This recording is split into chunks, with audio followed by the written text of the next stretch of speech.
The first time I saw a man die, he wasn't begging. He wasn't screaming either. He was just thirsty. We were standing in a dry patch of land on the outskirts of Sabinas, Tamaulipas. The moon hung like a dull blade above our heads, and the air smelled of burned trash and old gasoline. A circle of trucks had their engines running headlights slicing through the dust. In the center of that ring knelt a man, hands tied behind his back, his face swollen and split open from beatings. He looked up, not with hate, not even with fear, just exhaustion. "Agua," he whispered. One of the sicarios holding him pulled out a bottle. He offered it slowly, like a cruel trick, letting the man lean forward. And then, just as the mouth opened and hope flickered in those broken eyes, the shot rang out. A single bullet to the forehead. The body dropped like it had been waiting to fall. Blood pooled under him, black under the moonlight. Someone lit a match. The smell of gasoline thickened. And then, the fire. No one flinched. No one prayed. Because in the world I belonged to, then death was a language we all spoke. I was 17, and I was already dying inside. They say people join the cartel because they're starving. That's not true. Not for me. I didn't come from nothing. My family wasn't rich, but I had food, a roof, clean clothes. What I didn't have was shine. That glow people carry when they've got power in their hands and fear in their shadow. In my neighborhood, that shine came in the form of brand new trucks, gold chains, women who laughed too loud and leaned into tinted windows. They drove through the barrio like gods, leaving the rest of us in the dust, on bikes with busted sneakers and empty pockets. One afternoon, I saw a guy from the block roll up in a black Ranger, gleaming in the sun like a panther. He had gold on his wrist, a grin like a secret, and the kind of eyes that made you stand still. He leaned down to me, said 6 words that I didn't understand fully, but felt like a door cracking open. The ones who see, find the door. That night, I couldn't sleep. I imagined myself behind that windshield, feeling the weight of a gun on my thigh, and the world watching me for once. I wanted that power not to hurt people, not yet. I just didn't want to be invisible anymore. They say everyone has a moment when they cross the line. Mine was in that circle of trucks watching blood soak into the dirt. That execution wasn't about punishment. It was about teaching. The silence afterward was louder than the gunshot. It told us, make a mistake. Hesitate, show weakness, and this will be your end. I didn't cry. I didn't blink. I swallowed the fear like a mouthful of broken glass and stayed quiet. That was the test. And I passed. The commander walked past us slowly, letting his boots sink into the dirt. He looked me in the eyes close enough that I smelled tobacco and sweat. Then he nodded. Just a slight nod. But I knew what it meant. From that moment on, my life was no longer mine. I thought I had found power. What I had really found was the first chain. And I didn't know it yet, but the map I would soon come to serve, El Mapa Rojo, was not a tool of strategy. It was a machine of death. And I was about to become one of its eyes. You think you know who runs Tamaulipas? Let me tell you who really draws the bloodlines. I grew up in a neighborhood where dreams came in 2 sizes, small enough to fit in your pocket or large enough to get you killed. We were not starving, not like the stories you see on the news. We had beans, tortillas, shoes without holes most of the time. My mother worked in a bakery. My father disappeared before I could memorize his voice. We made it work. But that kind of life, the one where survival is enough, was never enough for me. Not when I looked around and saw what power looked like. It drove past us every night in armored trucks with tinted windows and custom rims. It wore watches that flashed like mirrors and rings the size of baby fists. It made the girls at the bus stop smile in ways they never smiled at me. Power in my world was loud and flashy and respected, and I was a shadow in its path. The school system tried to save me. I was decent in class, especially in math. A teacher once told me I had potential like it was a rare flower that needed protection. But potential means nothing when every billboard, every song, every whispered conversation tells you that respect is faster when you take it. Football games, Sunday meals, chores at home.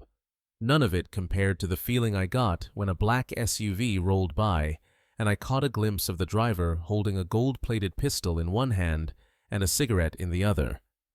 That was the kind of image that stuck. That was the world I wanted to belong to.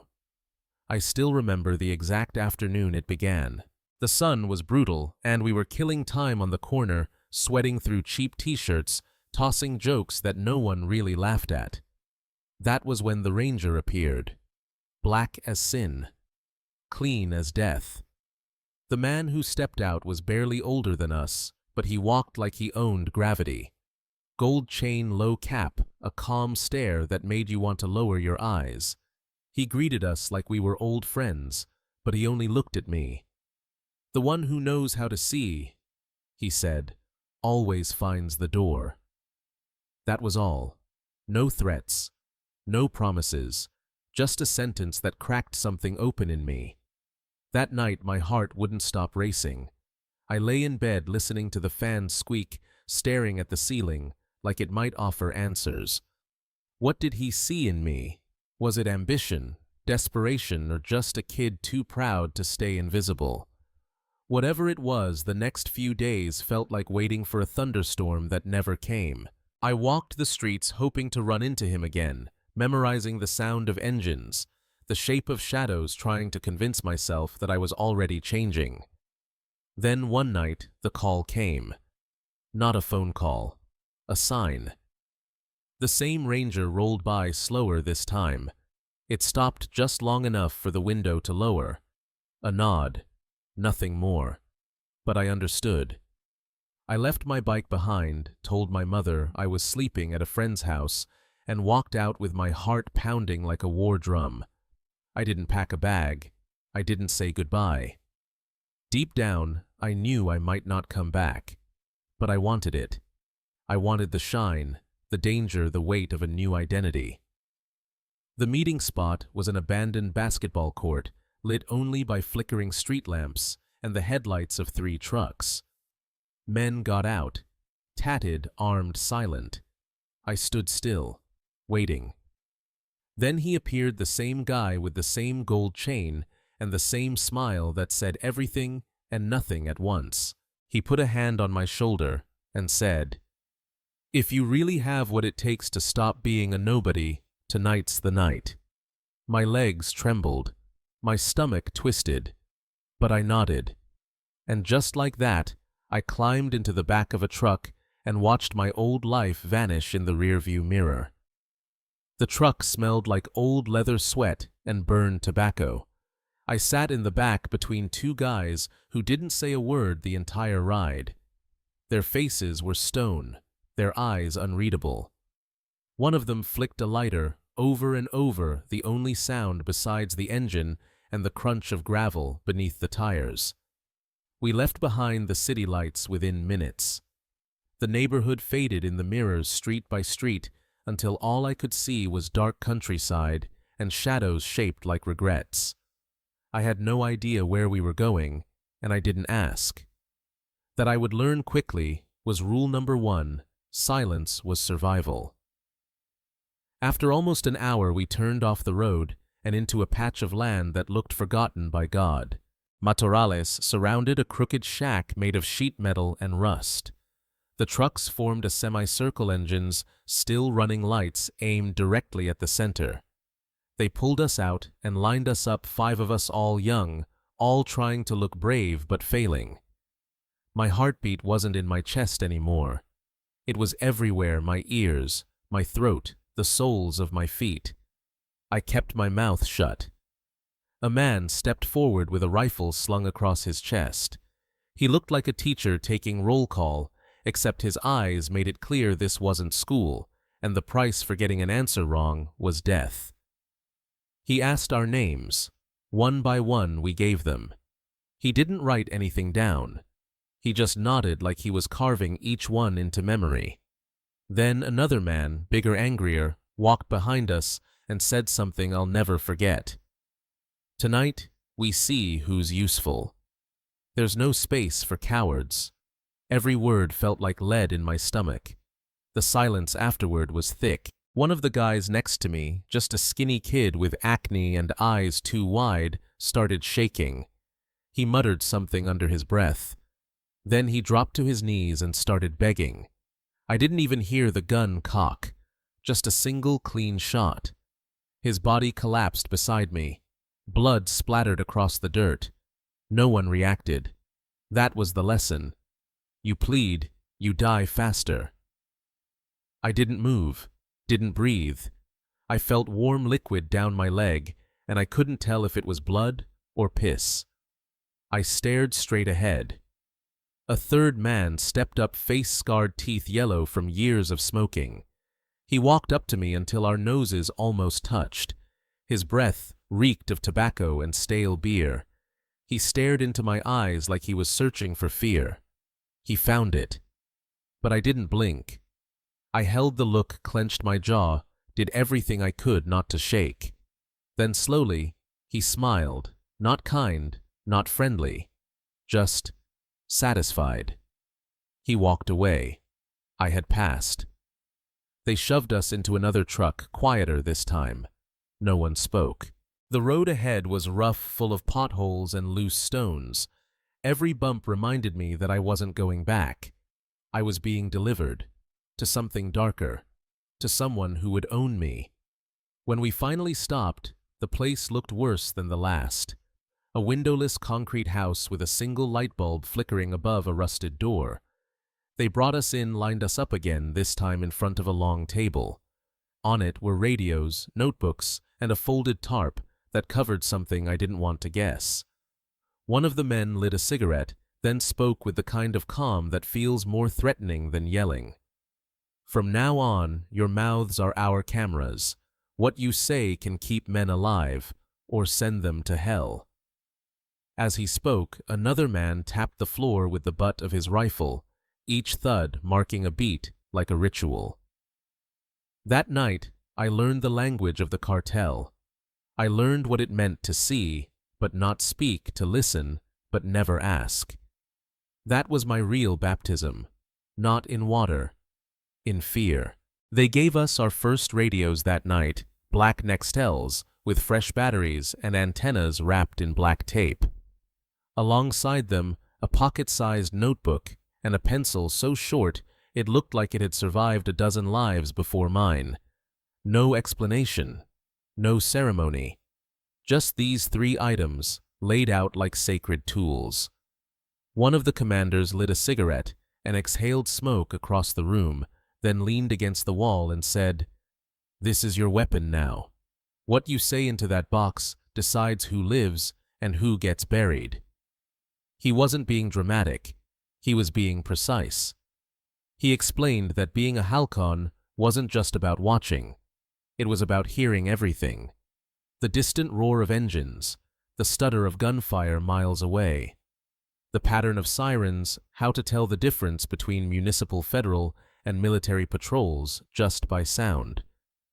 He said our job was to become shadows, invisible, but everywhere, seeing what no one else noticed. And if we failed even once, we wouldn't just die. Our families would too.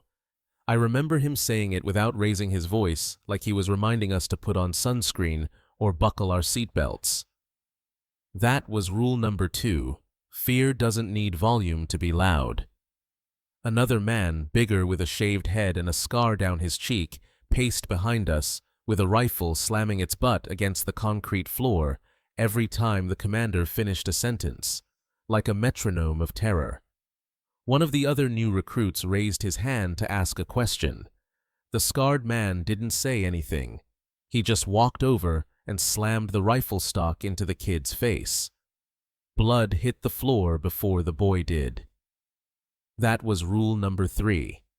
Questions are for people who still believe they have choices. They taught us the codes. Simple words, innocent sounding, but each one held the weight of death. Luz verde meant everything was clean. Sol rojo meant execution confirmed. Sombra amarilla signaled suspicious movement or someone who owed a quota. Sombra azul meant federales in disguise. Viento norte was a rival convoy. We had to learn them fast without hesitation and say them in under 5 seconds. Because if the army caught the frequency, they'd triangulate and find us. And if we froze up on the line even for a second, they'd assume we were compromised, and someone else would finish our sentence with a bullet. They drilled us like soldiers. We recited codes over and over while they stared into our faces to see who flinched, who forgot, who lied. One veteran kept saying, "These aren't just words, they're bullets.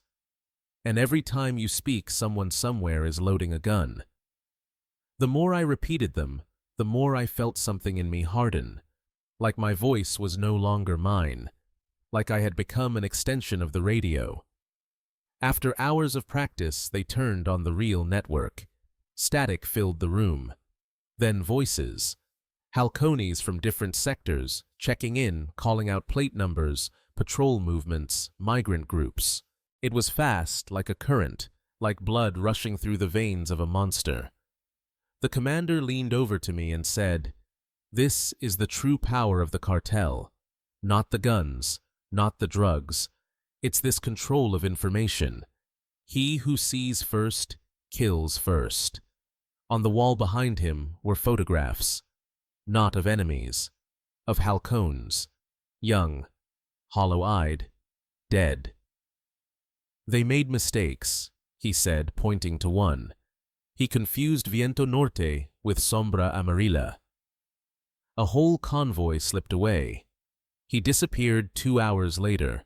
The others nodded like it was routine, like losing your life over a single word was just another part of the job. That was rule number 4, your voice is your life. Misuse it and you die before the echo fades. They brought us into the room like it was a classroom, but the only subject on the table was death. A black tarp was pulled away, and underneath lay a giant map of Tamaulipas, laminated taped to the wood like it was sacred. It wasn't folded or rolled. It was spread flat like a body on an autopsy table. Cities were marked in colors that at first looked festive green, yellow, red, but the commander didn't smile. He stood over the map with a pointer and said, "This is the heart of the operation, and your eyes will feed it." He tapped a green zone. Safe, fully controlled. He moved to yellow, under negotiation. Anyone who refuses to pay, mark them. Then he hovered over red. War. No more talking. Blood has already been promised here. The room was silent, except for the buzz of the overhead bulb. I stared at the map, realizing each color wasn't a strategy, it was a sentence. He handed me the laser pointer and told me to mark the neighborhoods I knew. I hesitated, not because I didn't know them, but because I recognized one. It was 4 streets away from my mother's house. I raised the pointer and circled it. The commander nodded without looking at me. "Hot zone," he said. "Activity incoming." My stomach dropped. I knew then that whatever happened there, whoever died, might be someone I once knew, maybe even someone I loved. They started assigning us zones to monitor based on proximity and familiarity. I got a cluster of streets that included bus stops, street vendors, and a known migrant route. The rules were simple: scan the area report every hour and react instantly to change. Every green zone required confirmation.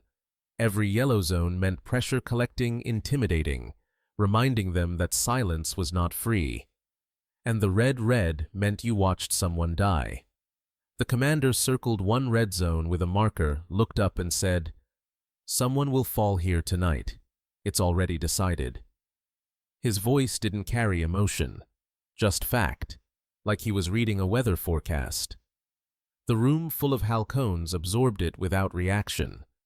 That's when I realized how far gone they all were, or maybe how far gone I already was. That night, my orders were to stand outside a busy market. Meat vendors, fruit stalls, families shopping for dinner. My job was to identify which store hadn't paid their fee, to track who entered, who left, and who looked brave enough to resist. I wore a hoodie, leaned against a wall, and whispered plate numbers into my radio like I was reading groceries off a list. Then 2 trucks rolled in, lights off. I knew it was more than collection. My heart started racing. One of the men, face covered, made eye contact with me and gave a short nod. I followed. We entered a butcher's shop that smelled of blood and cold air. The man behind the counter crossed his arms as they asked about the debt. He said the business barely fed his family. His voice was calm, but I could feel death creeping into the room like smoke. One of the sicarios whispered, "Yellow becomes red." Then they dragged him toward the hooks, where hours earlier pig carcasses had hung. They lifted him like he was weightless. I watched metal pierce his skin. I watched him hang. And I said nothing. The man turned to me and said, "Report it." My fingers shook as I lifted the radio. Zone adjusted. Yellow confirmed. That was the code. The code for death disguised as a transaction. We walked out, left his body swinging in silence, and by the time I got back to the house, his zone on the map had already deepened in color. That was the rule: every kill strengthened the color. Every silence made it official. And I, without lifting a weapon, had become part of the kill. The night we met him, the radios went silent before he even stepped through the door. No chatter, no static, just a dead frequency like the air itself was holding its breath. They told us to leave our phones in a metal box and sit still. We obeyed. No one asked who we were waiting for. We already knew. The air smelled of mildew and stress. Curtains covered the windows. The only light came from a bare bulb above the map. I stared at it, at the thick red zones that had spread like a virus, and I felt something crawl under my skin. That map had teeth, and tonight we would meet the man who commanded its bite. He entered quietly, with no entourage, no fanfare. He wore plain-clothes jeans, a jacket, nothing flashy, but his presence crushed the room like a closed fist. Everyone stood. Everyone bowed their heads. I did too, though my eyes flicked up for a moment. I caught his face. Sharp features, heavy brow, eyes that seemed to measure sin. He looked at each of us slowly, like he was reading our thoughts one by one. Then he spoke, calm, flat, final. "The map must stay clean. Every report you give is a bullet I pull. Do not miss." That was El Huevo, Juan Gerardo Trevino, the man who turned Tamaulipas into a chessboard soaked in blood. As he spoke, his lieutenant unfolded the latest version of the map across the table. Colored pins sparkled under the light like deadly ornaments.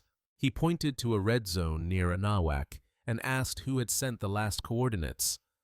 I felt the air freeze. It had been me. My report had helped avoid a patrol and saved a convoy. I raised my hand. His eyes locked onto mine. He did not smile, not really. Just a curl at the edge of his mouth, like approval carved from stone. Good. That report saved product. Keep seeing before the others do. He did not thank me. He branded me. From that moment on, I knew he remembered voices. He remembered patterns. And now he remembered mine. He reviewed other sectors, corrected mistakes, in silence moved pins from yellow to red without blinking. A small gesture, a flick of a finger, and somewhere someone's fate was sealed. No orders shouted, no threats needed. He spoke with the confidence of a man who knew no one in the room would ever defy him. At one point, He stopped over a green zone and tapped it. The fear is fading there. I want noise. The word sat heavy. Noise meant gunshots. Bodies. A message written in blood.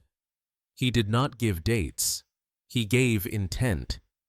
He turned to us again and said that if any of us failed to report, or worse reported wrong, our entire bloodline would pay.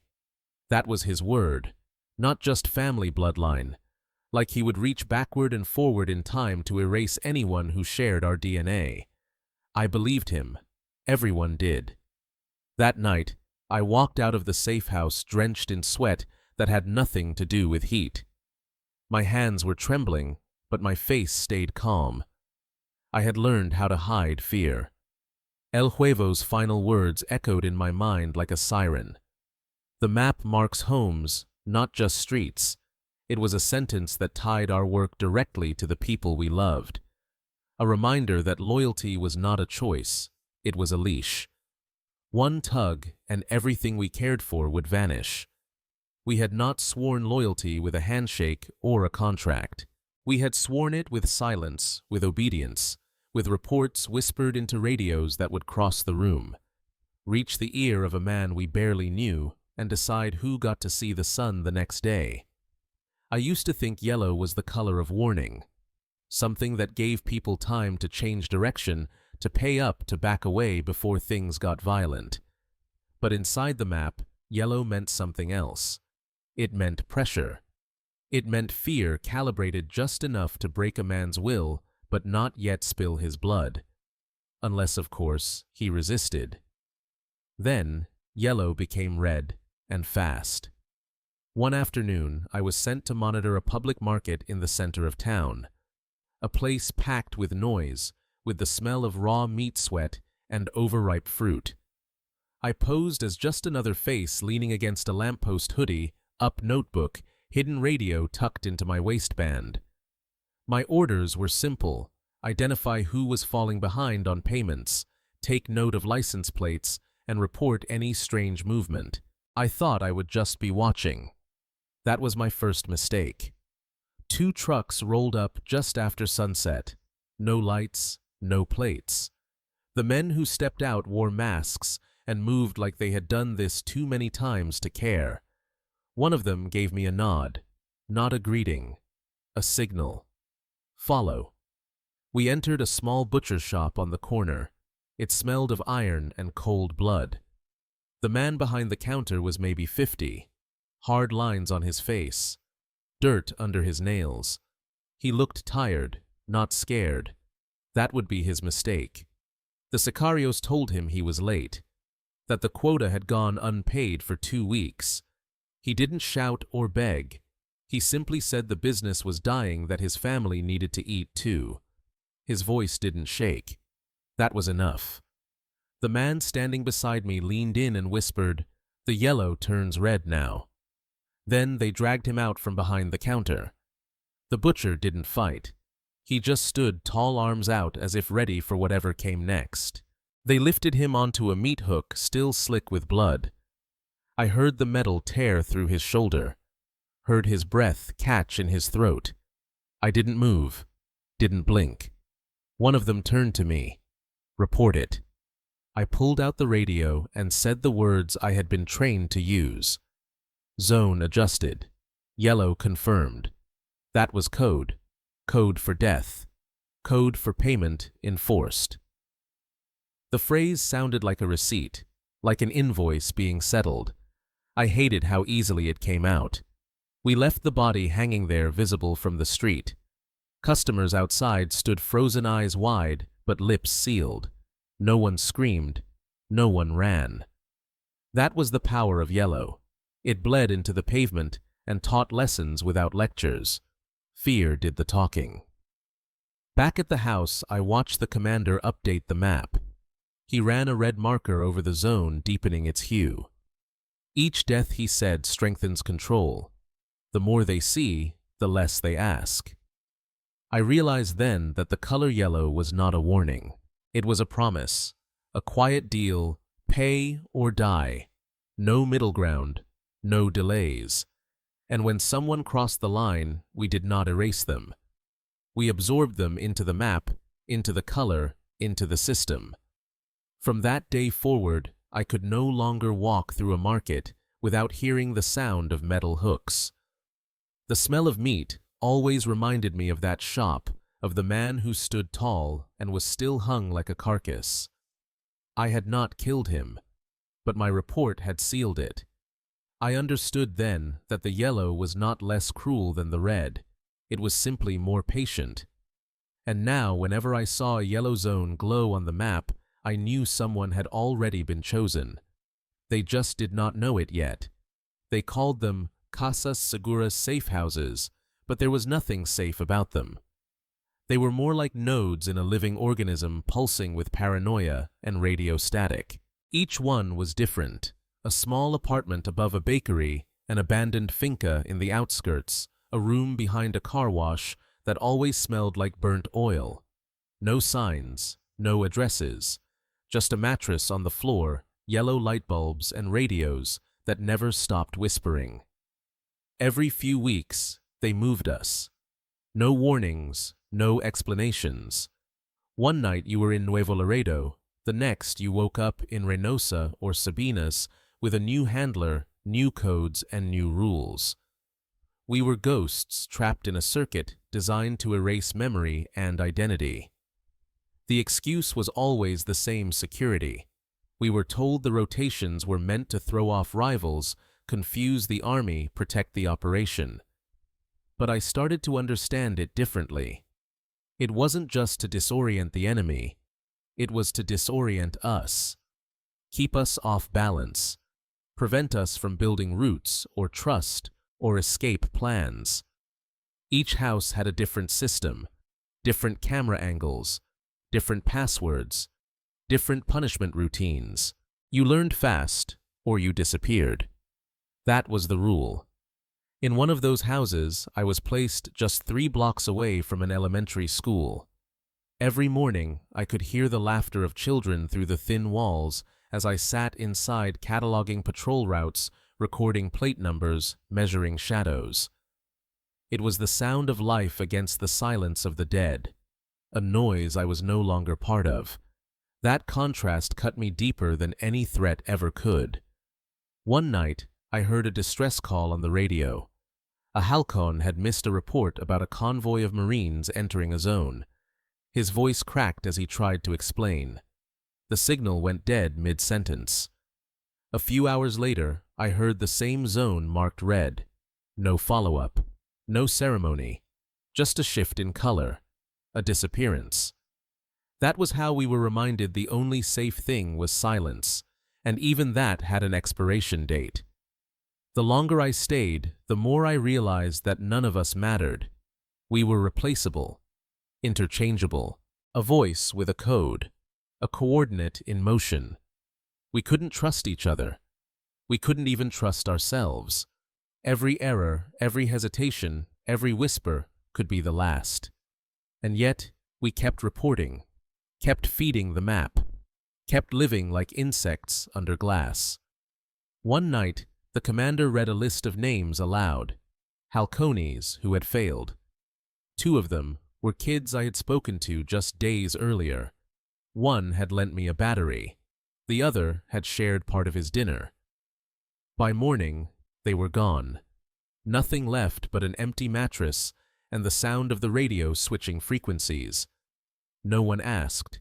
No one cried. We all just turned the page. I started to wonder if El Huevo even knew our names, or if we were just numbers on his board. But then I remembered his eyes, the way they scanned the room, the way he remembered who sent which report. I realized he didn't need to know our names. He only needed to know our fear. That was his power. Not violence, not charisma, but precision. A system built on invisible chains wrapped around every part of our lives, tightening with each whisper through the wire. We weren't in the cartel. We were the cartel. Eyes without faces, shadows without voices.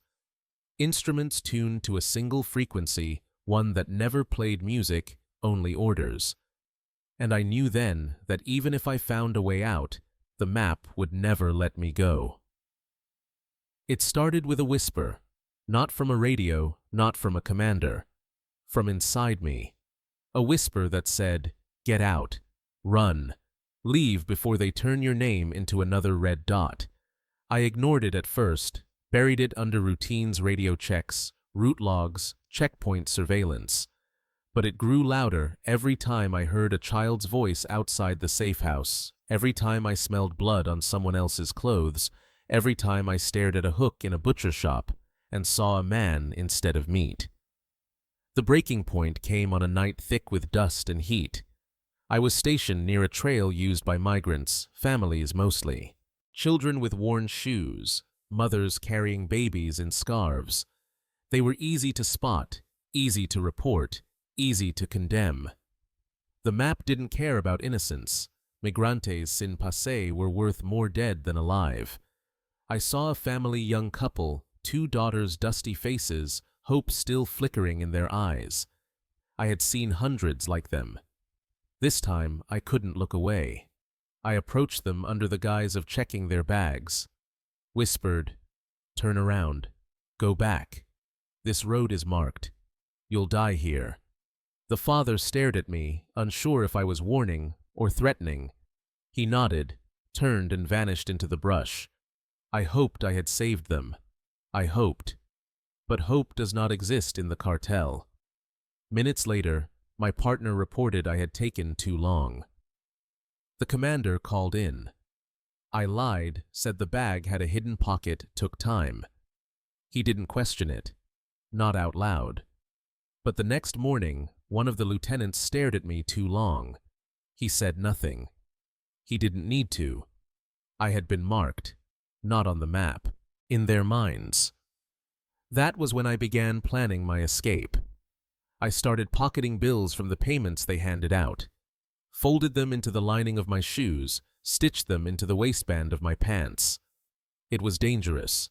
One missing peso, and they would gut you looking for more. I memorized shift changes, radio dead zones, streets with cameras that didn't work. I waited. Weeks. Months. Then one night it happened. A convoy was dispatched to reinforce the border. The house emptied. I volunteered to fetch food. The handler barely looked at me. I walked out with my heart slamming so hard I could barely hear. 2 streets down, I turned the wrong way on purpose and never looked back. I reached a main road, flagged a taxi, gave a random destination. Didn't breathe until we merged into traffic. That was the last time I saw a safe house from the inside. I bounced from town to town, Monterrey, San Luis, Puebla. Changed buses every few hours, slept with shoes on, ate standing up, thought I had made it. I was wrong. The first message came a week later. A neighbor called my mother to say armed men had visited asking questions. She lied, said I had been gone for months. A few days after I got a text. No name, no threats, just one by one. My blood froze. I called my sister. No answer. I knew. They would not kill me. They would erase me through those I loved. My cousin was the first, found in a ditch. A note pinned to his chest for covering a traitor. Then my uncle. Then my mother. Each death delivered like a signature. I never saw their bodies, only the aftermath. Pictures in the news. Messages from anonymous numbers. I had escaped the map, but I had not escaped the price. And I knew then that the red was never meant to mark enemies. It was a warning to those who thought they could leave. I live now with a name that isn't mine. I rent a room where no one asks questions. I sell phone cards at a kiosk in a terminal where buses come and go without memory. To anyone watching, I am just another face. Another body trying to survive in a country built on forgetting. But inside me, the map is still alive. I see it when I close my eyes. Not just the colors green, yellow, red, but the faces tied to them. The butcher swaying on a hook. the little girls crying in the back of a black truck, my mother lying in her own blood because I wanted a radio and a truck with tinted windows. There is no erasing that. Sometimes on crowded streets, I see kids like I once was, 17, angry and visible, chasing respect they don't understand. I want to stop them, shake them, scream that nothing they're chasing is real. That power is a lie whispered through gun barrels and bought with bones. But I say nothing, because I know how that story ends. No one listens until it's too late. You think escaping the cartel makes you free. It doesn't. It makes you a moving target, a shadow of your former self. You learn to whisper in your sleep. You learn to leave no fingerprints. You learn to live like prey, not because they are hunting you every day, but because they only need to catch you once. I tried to warn a family. I failed. I tried to run. They followed. I tried to disappear. They erased those I loved instead. I am alive, yes, but I am not living. I am just a ghost who still speaks in code, who still checks doorways twice, who still flinches at the word Anawak. And yet, if you're hearing this, if somehow my words reach one person before they take that first step toward the darkness, then maybe it meant something. Maybe the deaths weren't entirely for nothing. Maybe one boy won't climb into the back of a truck because someone finally told him where that road ends. They won't tell you the truth when they hand you the radio. They won't say that every word you speak will carry the weight of someone else's life. They won't say that the colors on the map are not strategy, they are hunger. They consume everything, your name, your family, your soul. And they never stop growing. The map isn't just in Tamaulipas. It's everywhere now. It grows in silence. It spreads with obedience. And it survives by making kids believe that fear is the same thing as respect. It isn't. Respect is being able to look your mother in the eyes. Respect is going to bed without blood on your hands. Respect is dying poor, but honest. I learned that too late. I would give everything to hear my mother's voice again. Not because she forgave me, but because she warned me, and I didn't listen. So I leave you this, my confession, my story, my warning. There is no glory in the red map, only silence, blood, and a name no one remembers. And if even one of you turns away from the door before it opens, before the map sees you, before El Huevo learns your voice, then maybe the ghost I've become can finally rest.